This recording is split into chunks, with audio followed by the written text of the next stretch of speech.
toda herida busca sanidad. Y hemos hecho un repaso de una serie de heridas que vivimos los seres humanos. Hemos hablado de que en primer lugar, las heridas que tenemos, o el propósito de esas heridas, es que usemos lo que estamos aprendiendo en el proceso de sanidad para compartirlo con alguien, o sea, para ayudar a alguien que está herido también. Hemos aprendido que la herida más profunda que el ser humano tiene ni siquiera fue causada hoy, sino que fue causada desde el principio. Y es la herida del pecado, y esa herida solo Jesucristo ha podido vendarla, ha podido sanarla y la puede sanar. Aprendimos que nuestra historia cultural también nos ha herido, y hemos aprendido, hemos crecido ya con heridas que la misma cultura y la historia han marcado sobre nosotros. Aprendimos también que hay heridas de tipo físico, heridas que nos enferman el cuerpo, pero que generan muchas repercusiones en nuestra alma, en nuestro ser, incluso en nuestra concepción de Dios. Profundizamos todavía más en las heridas familiares. Hablamos de cómo las heridas las heredamos a nuestros hijos, y de cómo también los padres, los tíos, los abuelos, los familiares cercanos hieren a la familia y a veces violentan su integridad, su intimidad física, moral. Y vamos a continuar con otra perspectiva. Hoy vamos a hablar acerca del yo herido, el yo desprotegido. Todos nosotros tenemos un yo, esa es como la parte con la que yo interactúo en mi vida interna, ¿no? Por eso uno a veces, no sé si a usted le ha pasado, que va hablando solo, y usted se pregunta, ¿será que estoy loco? ¿Estoy loco? Y usted mismo se contesta, no, no estás loco. Entonces, estoy bien, no pasa nada. Porque tenemos un yo adentro con el que interactuamos, pero este yo muchas veces está herido, y es más, le voy a decir que este yo se hiere con facilidad, y que este yo es el blanco de las heridas que nuestro enemigo principal, que es el diablo, busca herir, busca dañar. O sea que su yo está siendo sometido a prueba y a heridas constantes todos los días.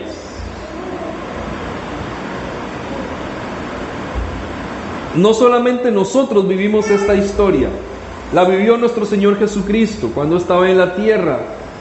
Su yo fue una de esas áreas confrontadas de manera directa por el enemigo.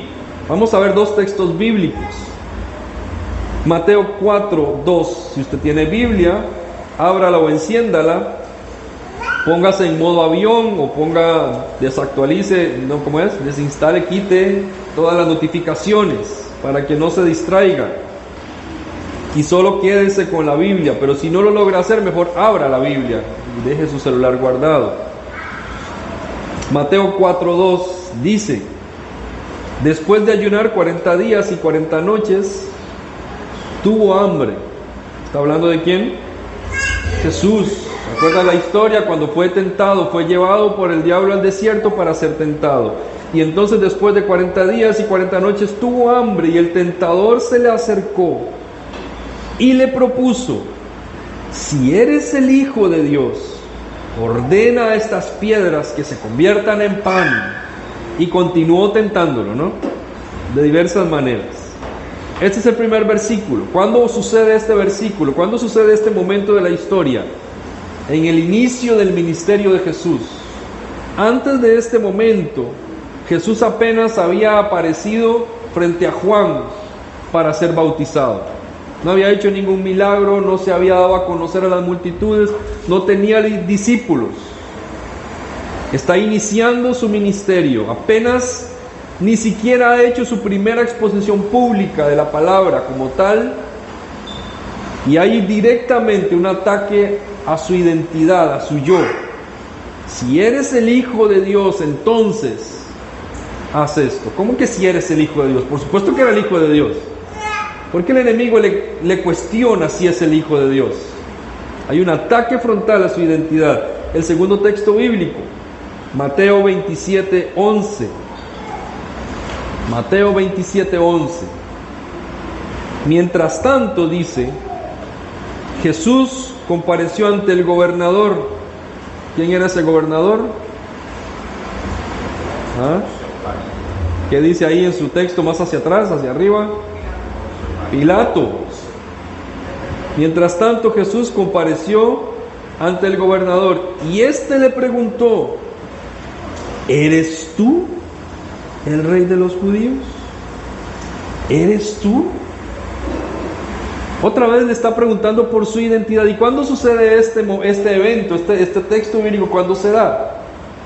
Al final del ministerio de Jesús, cuando ya está a punto de ser crucificado, para cerrar con broche de oro, al inicio de su ministerio, cuando no había hecho ningún milagro, el diablo lo va y lo tienta y le pregunta que si es él el Hijo de Dios, entonces que haga algo. Y al final de su ministerio, cuando ya ha hecho todos los milagros, y cuando toda la gente ha sido sanada, y cuando los demonios han sido expulsados de las personas, este incircunciso viene y le pregunta que si él es también. Un ataque frontal de principio a fin. El yo de Jesús, el yo del Mesías, fue sometido a ataque. Había una intención de por qué vulnerar el yo, por qué tocar la identidad, por qué si era el Hijo de Dios. No hay ser humano en esta tierra que haya sido más seguro en su identidad que Jesucristo. Todos estamos aprendiendo de Él. Ninguno de nosotros que está aquí sentado, ninguno de los que nos está escuchando a través de redes sociales o que nos va a ver más adelante en la grabación del video, nadie puede decir que ha llegado al nivel de identidad que Jesucristo. Alguien seguro y firme de quién era. Y a pesar de ser un hombre seguro y firme de quién era, de ser el mismo Dios, el diablo vino a tocar su identidad. Y si usted es hijo de Dios, y no importa qué tan buena autoestima tenga, su identidad va a ser sometida a prueba. ¿Qué tan seguro es usted de sí mismo? Un día, si no es que ya pasó, pasará la prueba de la identidad. Y seguramente que no una, sino 2, 3, 4, 5, de principio a fin. Jesucristo, de principio a fin, en su historia ministerial, fue sometido a prueba su identidad. De principio a fin, el enemigo intentó hacerle ver que él no era quien decía que sí era. Así que a usted, ¿qué le está pasando? ¿Ya notó al enemigo vulnerando su identidad? ¿Cómo está atacándole? El enemigo utiliza diferentes recursos para tocar su identidad. Y vamos a conocer 4 recursos o 4 armas que el enemigo usa para que nosotros en nuestra identidad seamos golpeados y heridos.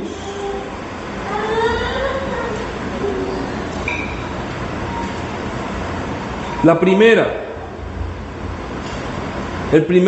arma que el enemigo usa es debilitar la imagen del Padre, la imagen de un Padre.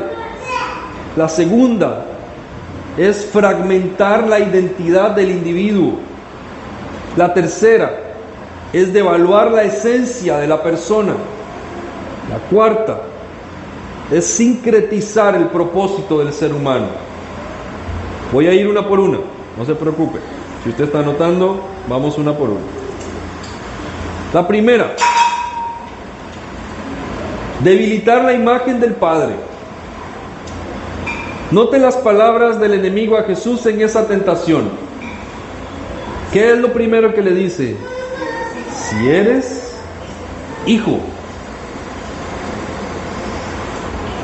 Lo que el enemigo le está diciendo no solo es quién eres tú, sino quién es tu padre. Porque si eres el hijo de, no solo le preguntó si eres Jesús, sino le dijo si eres el hijo de. Lo primero que el enemigo usa para destruir nuestra identidad, nuestro yo, es la imagen del Padre.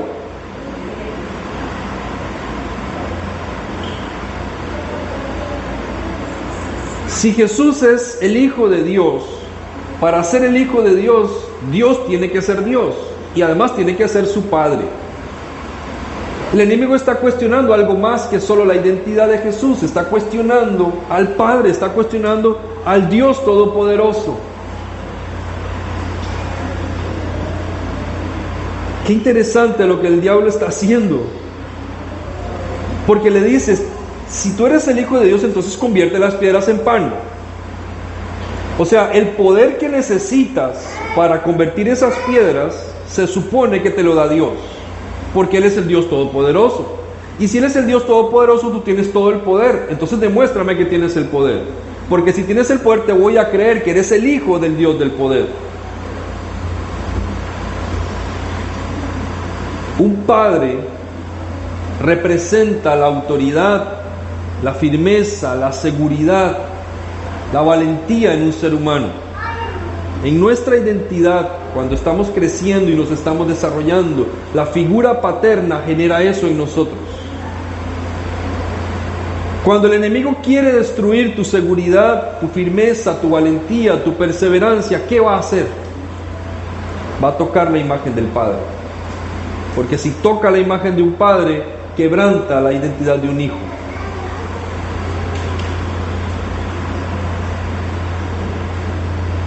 Así que su estrategia es debilitar a los padres. Y yo le pregunto, ¿pasa eso en nuestra generación? ¿Pasa eso en nuestra sociedad? ¿Se ha debilitado la imagen del padre? ¿Cómo se debilita la imagen de un padre? Hágale a ese padre dudar de quién es. Hágale dudar a ese padre que es un hombre, porque para ser papá tienes que ser hombre.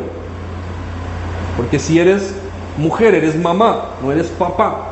Entonces generas otro elemento en la identidad del ser humano, que es diferente a lo que el papá genera, es diferente a lo que el papá propone. Y cuando la imagen del padre se quebranta, la identidad del hijo se quiebra. ¿Cómo quebrantas al papá entonces? El enemigo es estratégico, él no va directo a la persona primero, él agarra a la persona ya quebrada, por eso es que le gana. Él quebranta al que está primero. Y entonces cuando destruye la identidad del hombre, el hijo sale quebrado. Y si no sale quebrado, lo quiebra el mismo papá. Lo hemos visto en todo el proceso anterior de las heridas. Si tu relación con tu papá no es buena o no fue buena, seguramente el enemigo logró su cometido de tocar la identidad de tu padre terrenal para quebrar tu identidad como hijo. Y eso no es una casualidad. Hoy es muy difícil vivir sabiendo quiénes somos, porque no sabemos quiénes somos. En esta sociedad, ser mujer es un lío. El feminismo trajo una revolución de demostración o de demostrar que las mujeres pueden hacer lo que los hombres, y demostraron que lo pueden hacer. Entonces el gran problema es que a los hombres no les interesa demostrar que pueden ser mujeres o hacer las cosas que las mujeres hacen. Entonces los hombres siguen haciendo lo que siempre hacen y las mujeres hacen lo que siempre hacen, más lo que los hombres hacen. Entonces ahora tienen doble tarea. Entonces una mujer carga con todo el peso de ser mamá, porque no puede no serlo, porque me refiero a que no hay un hombre que pueda dar a luz. Carga con todo el peso de ser profesional, si quiere serlo. Carga con todo el peso de ser una mujer, como dicen acá, ¿no? Luchona, empoderada, fuerte, que haga todo lo que quiera y que no necesita de un hombre para nada en su vida. y a la misma vez tiene que seguir ocupándose de las cosas de la casa, y a la misma vez tiene que ocuparse de la escuela de los hijos. Y cuando se da cuenta, la mujer no tiene vida, no tiene tiempo, no tiene nada, está confundida y dice: escojo a mis hijos, escojo mi trabajo, escojo a mis hijos o escojo mi profesión. No lo puedo tener todo. La única forma de poder tener todo es tener a un multimillonario como esposo.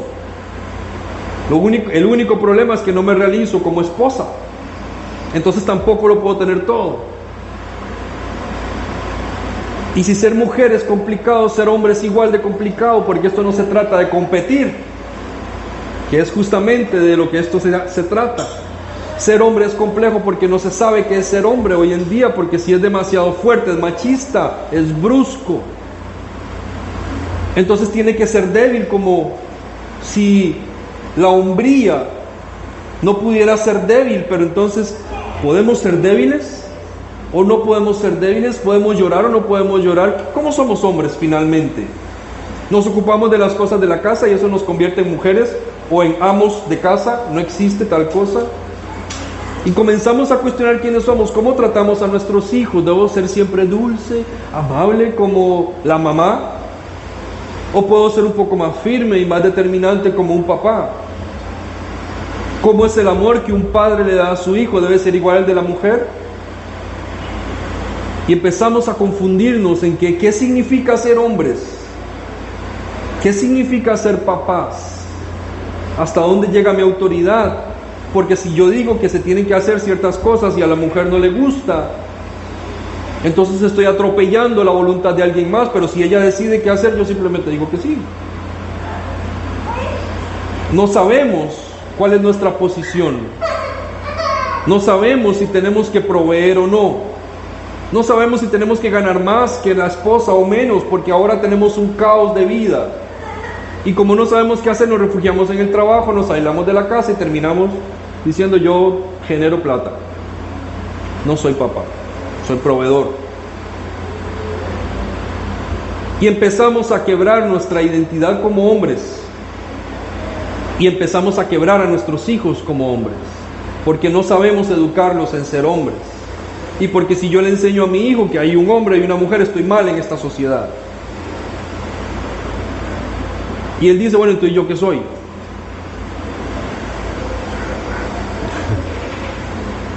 Qué complicado. Parece que el enemigo está logrando su cometido.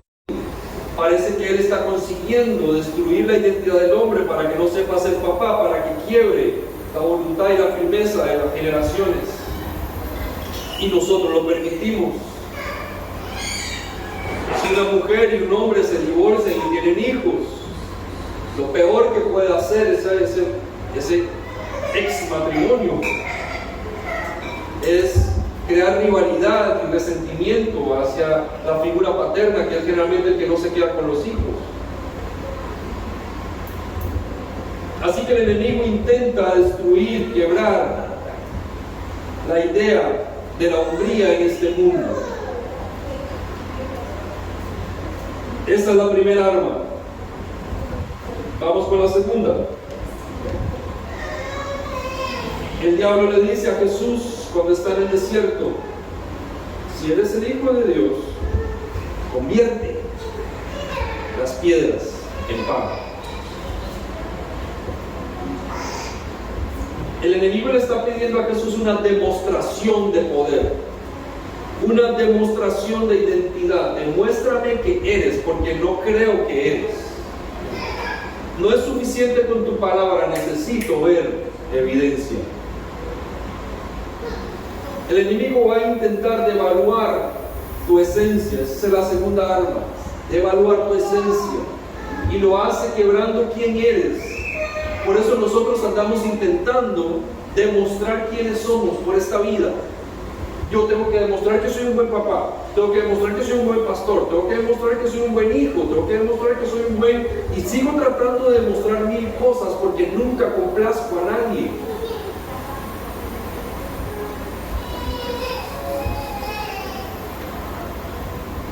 Siempre el enemigo va a buscar devaluarte. Si Jesús hacía el milagro, esta es la presión del enemigo. Si tú haces el milagro, yo te voy a creer que tú eres. pero quiero ver que lo hagas.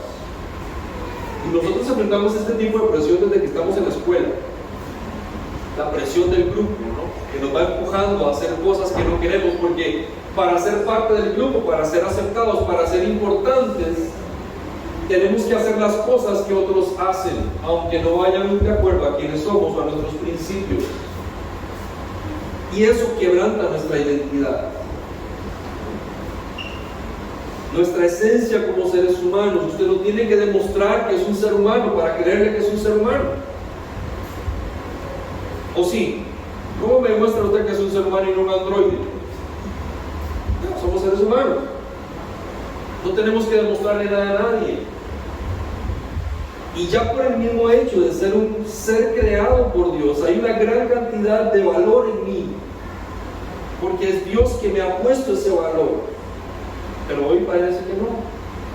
Hoy, para que nosotros tengamos valor, tenemos que sumarle cosas a nuestra vida para decir que somos valiosos, o sea, somos importantes.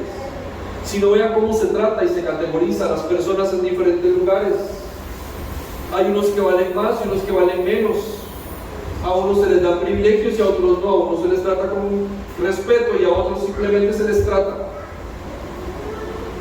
A algunos se les dan consideraciones y a otros no. A algunos se les atiende con un gran valor y a otros solo con lo que queda. Y nos encontramos de esa manera, quebrados en nuestra identidad, porque no sabemos quiénes somos. Y creemos que para ser alguien valioso tenemos que tener un buen carro, una buena casa, una buena cuenta, un título, algo que nos destaque de los demás, porque si no tengo un título que indique quién soy, entonces no soy. Yo les comento siempre que me pasa cuando voy a un conversatorio, a una conferencia. Recientemente estábamos haciendo una serie de conferencias y el chico que me iba a presentar me dice: me dijeron que te presentara, ¿cómo te presento? Dice, me dieron tu currículum, ¿qué quieres que diga de ahí? Yo digo, preséntame como está. Claro, la gente necesita llenarse el ojo con más, saber más cosas de nosotros para creernos, porque ya nuestra palabra no tiene valor. ¿No le parece igual lo que pasó con Jesús?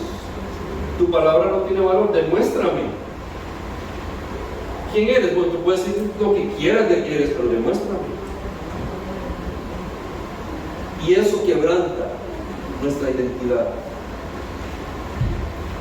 El enemigo está logrando su cometido. Demuéstrame que eres autónomo, inteligente y capaz, útil, atrevido, que puedes comprar, que puedes hacer, que puedes deshacer. Entonces yo te voy a creer que tú eres.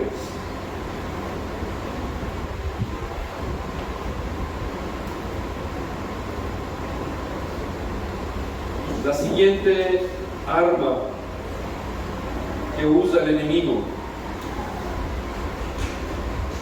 ¿Cuántas llevamos? ¿Cuáles dos? Fragmentar tu integridad.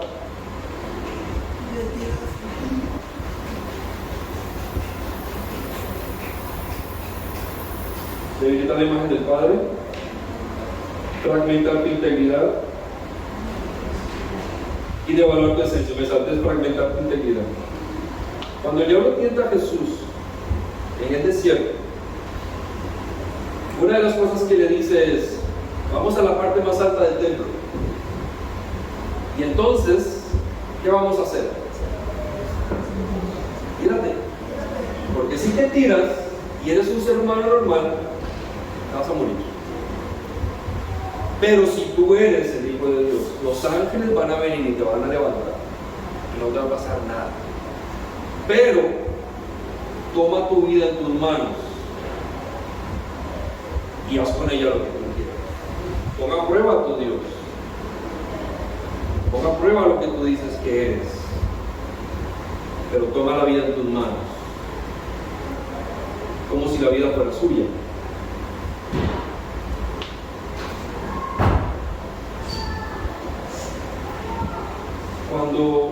Cuando Jesús está frente a Pilatos, él le pregunta: ¿tú eres el rey de los judíos? Y Jesús se queda callado, y yo siempre me pregunto, ¿por qué Jesús se queda callado? Y hay miles de teorías de por qué Él guarda silencio en ese momento, pero ¿sabe? Me llama la atención que Jesús no estaba siendo condenado por los judíos. Me refiero, su propósito no era salvar a los judíos. Su propósito era restaurar todo el diseño de la creación del ser humano.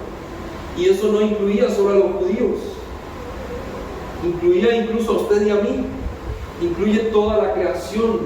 Jesús no era solamente el rey de los judíos, era mucho más que eso. Y Pilato le está diciendo, es que yo no sé si usted nota ese tono de ironía de Pilato. ¿Eres tú el rey de los judíos? Espérate, ¿cómo es que tú eres el rey de ellos y ellos te están condenando? Los súbditos están condenando al rey. ¿Dónde está tu grandeza? Si tú viniste por ellos, demuestra que los puedes dirigir. Demuestra que tu propósito se está cumpliendo en ellos. Y Jesús solamente guarda silencio. Es condenado y es enviado a la muerte. Y en todo momento, pienso, Jesús no solo tenía en su visión, en su radar, a los judíos. Ellos pensaban que eran el destino de toda la grandeza de Dios solamente. Y se olvidaron de los profetas, y se olvidaron de los salmistas que cantaban que Dios es el Dios de toda la tierra, y que Dios quería restaurar todas las cosas, y ellos pensaban que solo se trataba de su limitado grupo de gente. Fragmentar la integridad de un ser humano es reducirlo a algo pequeño. Es cuando usted separa partes de sí mismo y se queda solo con una, o con dos, o con las que le convienen, o en el momento que le conviene. Por eso encontramos hoy día que en nuestra sociedad es fácil tener una vida privada y ser una persona en público y ser otra persona en privado. Tener un comportamiento para el domingo y otro comportamiento para los días de semana. Tener una forma de relacionarnos en la iglesia y otra forma de relacionarnos en casa.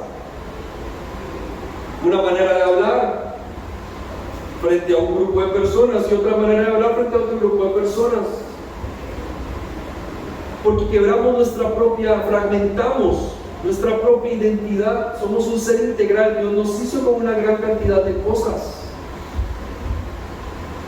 No podemos desechar lo que Dios unió, no podemos separar lo que Dios unió. Dios te dio un cuerpo, tienes que cuidar tu cuerpo. Ser cristiano es cuidar el cuerpo, es cuidar la salud. Decimos, no, porque total, Cristo viene y el cuerpo se va y se muere.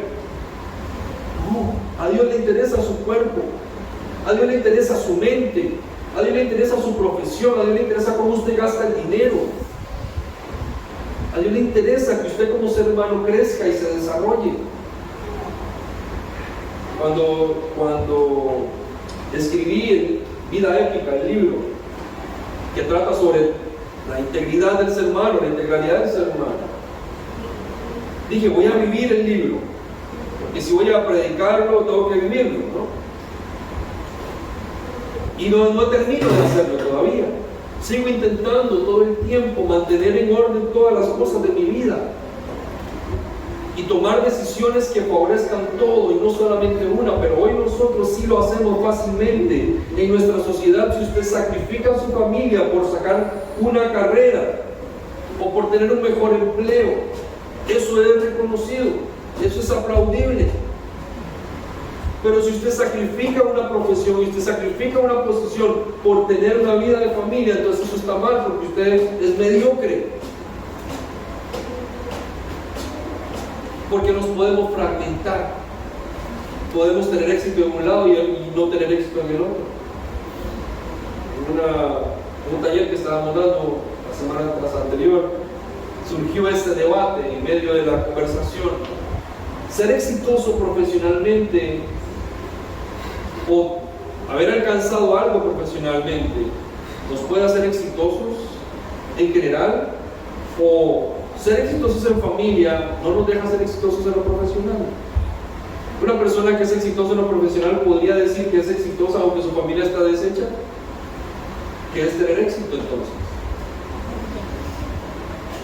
Nos debatimos entre si una cosa o la otra, cuando en verdad somos un ser integral, completo. A Dios le interesa todo de ti, no una parte, no un pedacito. No es calmar la conciencia, no es emocionarse, pero a Dios le interesan tus emociones. Le interesa todo, todas las partes son importantes, y el engaño que el enemigo está trayendo sobre nosotros es hacernos pensar que nos podemos quebrar y solamente ocuparnos de una parte y la otra no es tan importante. Y entonces cuando estamos divididos entre nosotros mismos, perdemos. La famosa frase, ¿no? Divide y vencerás. Si estamos divididos entre nosotros mismos, estamos perdidos. Por eso nuestro yo está tan herido. La última arma que le quiero compartir hoy, que seguramente hay muchas más, es sincretizar tu propósito. El diablo se lleva a Jesús y le muestra todo. Los reinos, ya se da cuenta de su astucia, ¿no? Primero era, convierte cosas, atenta contra tu vida, toma una parte de ti solamente, ocúpate de una cosa, y ahora le muestra todos los reinos y le dice: ¿quieres todo esto que viniste a conquistar? Yo lo tengo. Si me adoras, te lo doy. Vas a cumplir tu propósito, Jesús. El propósito por el que viniste a la tierra se va a cumplir. Solo tienes que hacer una cosa: adorarme. Y esto es justamente lo que somos invitados a hacer todo el tiempo. Y pensando en este concepto de sincretizar es juntar partes que no están unidas entre sí, hacerlas una sola. Hablamos de creencias, por ejemplo, y es mezclar las creencias para que entre todas todo está bien, y entonces hacemos una sola. Y esto se ha hecho a lo largo de la historia, la iglesia lo ha hecho a lo largo de la historia, lamentablemente. Mantener la línea de la palabra nos cuesta porque nos queremos mezclar con las cosas. Por eso digo sincretizar el propósito, porque nosotros nacimos con un propósito, como Jesús vino a la tierra con un propósito. Y el enemigo le dice: tú puedes alcanzar tu propósito, pero sigue mi estilo, sigue mis indicaciones, yo te doy otro camino, es mejor, es más fácil, es más amigable. No tienes que ir hasta la cruz, solo te tienes que inclinar. Tienes que adorarme, eso es todo. Igual cumples tu propósito. El fin justifica los medios. Cuidado. Esto mismo está ilustrado en el estudio bíblico de esta semana. Si usted tuvo la oportunidad y el compromiso de hacerlo, se acuerda que el pueblo de Israel tenía que conquistar la tierra prometida. Esa tierra estaba llena de gente que tenían dioses, conductas terribles. Y las indicaciones de Dios es: saque a toda esa gente. No quédense con toda esa gente, esclavícenla. No háganlos sus súbditos, pónganlos a pagar impuestos. No, saque a esa gente. Y uno dice: qué Dios drástico ¿no? ¿Por qué Dios haría eso con el pueblo? Vaya a Josué capítulo 23. Josué capítulo 23. Yo quiero hacer énfasis en este punto de sincretizar el propósito, porque este es el recurso que el enemigo tiene para clavarle todas las otras 3 dagas que hemos hablado. Es en medio de este ambiente donde el enemigo quebranta, destruye, enferma, hiere su yo, su identidad. Josué 23:11. Hagan pues, está Josué hablando y se está despidiendo, porque ya está viejo y sabe que le toca partir. Hagan pues, les dice a todo el pueblo, todo lo que está de su parte para amar al Señor su Dios. Porque si ustedes le dan la espalda a Dios y se unen a las naciones que aún quedan entre ustedes, mezclándose y formando matrimonios con ellas, tengan por cierto que el Señor su Dios no expulsará entre ustedes a estas naciones. Por el contrario, ellas serán como una red y trampa contra ustedes. Miren qué claro lo está diciendo. Como látigos en sus espaldas y espinas en sus ojos, hasta que ustedes desaparezcan de esta buena tierra que el Señor su Dios les ha entregado. Josué les está diciendo claramente: si ustedes se mezclan, se sincretizan, no va a funcionar el plan.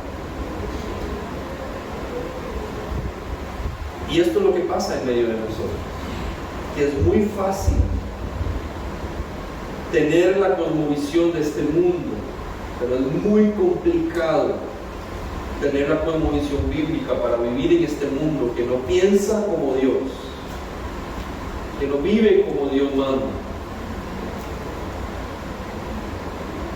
¿Por qué es difícil? Porque la misma sociedad nos ha envuelto tanto que no tenemos tiempo. No tenemos una hora a la semana para hacer estudio bíblico. Y saben, insistimos en esto todas las veces y seguiremos haciéndolo, porque es que esta es nuestra tarea. Esta es nuestra misión como iglesia, para eso existimos, para recordarle a usted que tiene que volver a la palabra, porque si usted no escucha la palabra, si usted no vive la palabra, si usted no la estudia, su cosmovisión va a ser la de esta tierra, porque a diario oye noticias, a diario ve publicidad, a diario se mueve con el mundo, a diario trabaja en esta tierra, y todo el sistema del mundo lo está empezando a envolver y usted se está empezando a mezclar con ellos. Y en cierto modo es inevitable que usted esté en medio de ellos, pero sí puede evitar pensar como ellos. ¿Por qué hacemos una cosa y no la otra si es más fácil esta? Es más fácil hacer trampa. Es más fácil pagarle a alguien para que nos dé un favor que no es correcto. ¿Por qué no lo hacemos? ¿Por qué preferimos perder oportunidades si es más fácil hacerlo? Todo el mundo lo hace, eso es normal. Sí, pero ¿a la luz de qué? Es que la ley lo permite. ¿Cuál ley? ¿Quién la dictó? ¿Cuál ley sigue usted? ¿Cuál ley responde? No todo lo que sea legalmente permitido es correcto. Entonces escuchan muchas personas en posiciones de autoridad política decir: la ley me permite, me faculta para hacerlo, pero no es correcto. Por más que la ley lo ampare. ¿Y por qué nosotros dejaríamos de hacer cosas si la ley no lo permite? Porque seguimos otra ley, tenemos una cosmovisión distinta. Dios le dijo al pueblo: no te mezcles como ellos, porque vas a empezar a pensar como ellos y vas a adorar los dioses ajenos. ¿Y qué le dijo el enemigo a Jesús? Órame. ¿Se dan cuenta que es exactamente lo mismo? Por eso es tan peligroso que nosotros descuidemos la palabra. Por eso es que es tan fácil descuidar la palabra. Porque el enemigo sabe que si usted aprende, estudia y vive la palabra, usted es un virus al sistema, y él no quiere virus en este sistema.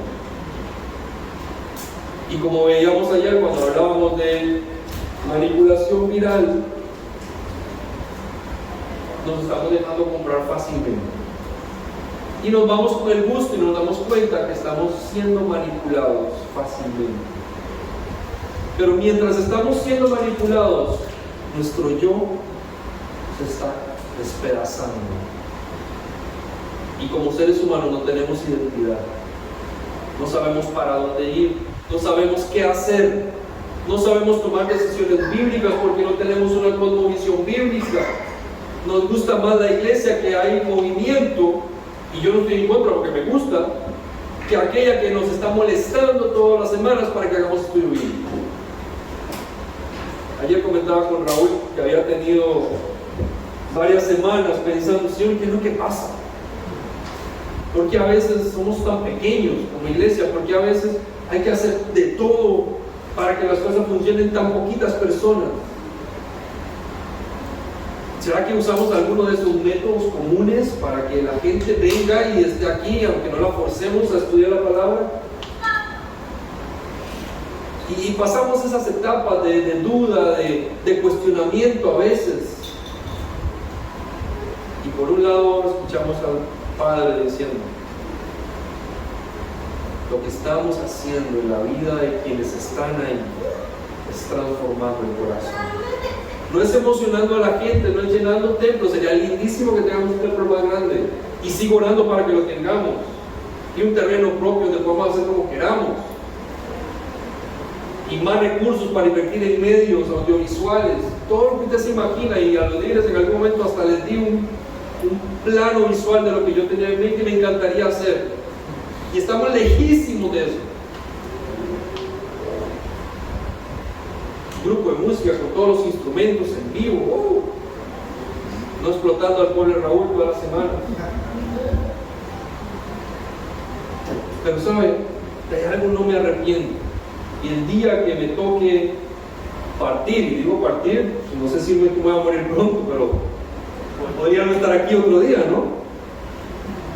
El día que me toque irme, si eso es lo que Dios tiene en sus planes en algún momento, me daré por satisfecho de haber insistido en eso. No solamente de que usted haga un estudio en su casa, sino de que venga aquí y tenga que repasar el estudio en una mesa, que no es la segunda parte del culto, que no es un agregado del culto, que no es una opción del culto. La mesa es una necesidad para nosotros, para cambiar nuestra estructura mental, nuestra cosmovisión. No es un capricho, es una necesidad para nosotros, porque nos somete al diálogo, al cuestionamiento, al análisis, al compartir en familia, y eso es de lo que se trata la palabra. Por eso nos cuesta tanto, y si el enemigo quiere destruir tu yo, quiere quebrar tu identidad, te va a sacar fácilmente de todo. Y es fácil salirse. Es más fácil salirse que quedarse. ¿Sí o no?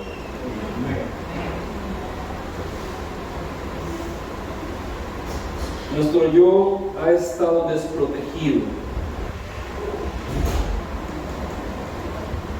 pero cuando piensa uno en todas estas amenazas a nuestra identidad, uno dice, ¿y ahora qué? ¿Ahora quién podrá defendernos? Ya el Chapulín Colorado se fue también. Y hallo textos bíblicos como el Salmo capítulo 18.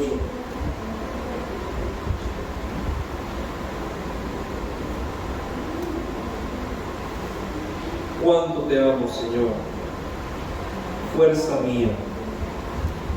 El Señor, dice el salmista, es mi roca, es mi amparo, mi libertador, es mi Dios. El peñasco en que me refugio, es mi escudo, el poder que me salva, mi más alto escondite. ¿A dónde más usted va a ir? ¿A dónde más va a ir a cuidar, a sanar su yo, su identidad? Si el único que nos puede sanar, el único que nos puede salvar, el único que nos puede proteger, es de aquel de quien normalmente huimos, de quien nos alejamos, de quien a quien el mundo le da la espalda. Yo deseo que Dios sane nuestro yo, sane nuestro corazón, sane nuestra identidad. Hemos tenido padres que nos han herido, que nos han dañado. Somos padres, y si usted es padre, le digo como hombre, como papá, cuídese, porque vamos a herir a nuestras generaciones si no nos cuidamos. Porque el diablo va a tratar de quebrarnos y fragmentarnos, porque quiebra la familia y quiebra a los hijos con nosotros. Tenemos que tener cuidado.